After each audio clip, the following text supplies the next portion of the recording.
کہ ہر عبادت جو ہمیں دی گئی ہے اس کے کچھ مقاصد ہیں، اس کے کچھ حکمتیں ہیں. جیسے مثال کے طور پہ نماز ہے، تو اب نماز تو آپ ادا کرتے ہیں، لیکن نماز کیوں آپ کو 5 وقت بار بار بلایا جا رہا ہے؟ اس کے پیچھے مقصد کیا ہے؟ تنہا عن الفحشاء والمنکر، کہ بے حیائی سے اور برائی سے روکتی ہے.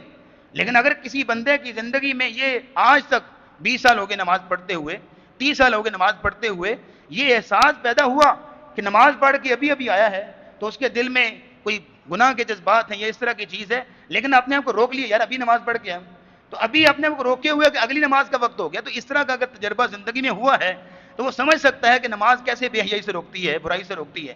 اور دوسرے نمبر پر روزہ ہے، تو روزے کا بھی ایک مقصد ہے کہ آپ کو بھوکا پیاسا رکھا جا رہا ہے. بیسیکلی پریکٹس کروائی جا رہی ہے کہ بھائی آپ اگر حلال چیز سے اپنے آپ کو روک سکتے ہیں لمیٹڈ ٹائم کے لیے، تو حرام سے کیوں نہیں روک سکتے؟ یہ پریکٹس ہے نا بیسیکلی.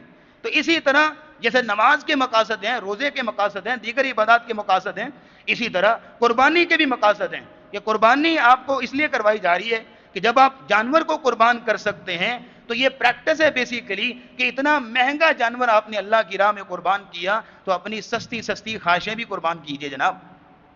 کہ مہنگا ترین جانور قربان 2 لاکھ 3 لاکھ 4 لاکھ، اور آج کل لے ہوتے ہیں چھوٹے چھوٹے مائک اٹھا کے، یعنی کتنے کا جانور ہے جی، کتنے کا ہے، اور مقابلے ہو رہے ہوتے ہیں اور بڑا فخر کیا جاتا ہے ہمارا جانور زیادہ مہنگا ہے.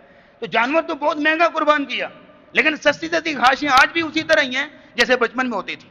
آج بھی اسی طرح وہی جو ہے وہ گناہ کے جذبات، آج بھی وہی جو ہے وہ گناہ کی عادتیں اسی طرح برقرار ہیں.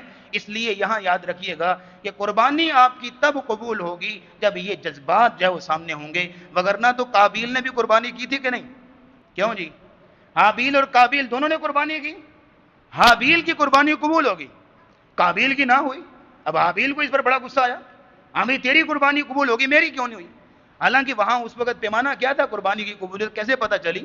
اور آپ جانتے ہیں کہ اس زمانے میں یہ دستور ہوتا تھا کہ جب قربانی کرنے والا کر دیتا، جانور ذبح کر دیا ہے، تو اوپر سے آگ آتی اٹھا کے لے جاتی اور وہ یا اس کو جلا کر بسم کر دیتی. یہ ایک علامت ہوتی تھی کہ اس کی قربانی قبول ہو گئی اللہ کی طرف سے. تو حابیل کی قربانی قبول ہوگی، قابیل کی نہ ہوئی، تو اس کو بڑا غصہ آیا کہ میری کیوں نہیں قبول ہوئی. تو اس نے آگے سے حابیل نے بڑا سمپل سا جواب دیا، اس نے کہا انما یتقبل اللہ من المتقین، کہ اللہ تقوی والوں سے قربانی قبول کرتا ہے. تمہارے اندر تقوی نہیں ہوگا بھائی، اگر تمہارا عمل قبول نہیں ہو رہا تو اس کا مطلب اس کے پیچھے جذبہ کوئی نہیں، اس کے پیچھے جو اللہ کو اخلاص مطلوب ہے، جو جذبہ مطلوب ہے وہ کوئی نہیں. وہ پیدا کرو، اس میں مجھے کیوں پکڑ رہے ہو؟ تو بات یہ ہے کہ جب یہ عمل تب قبول ہوتے ہیں جب ان کے پیچھے جذبات ہوں، جب ان کے پیچھے یہ ساری چیزیں ہوں. صرف ظاہری طور پر رسمیں ادا کرنے سے کچھ نہیں ادا ہوگا.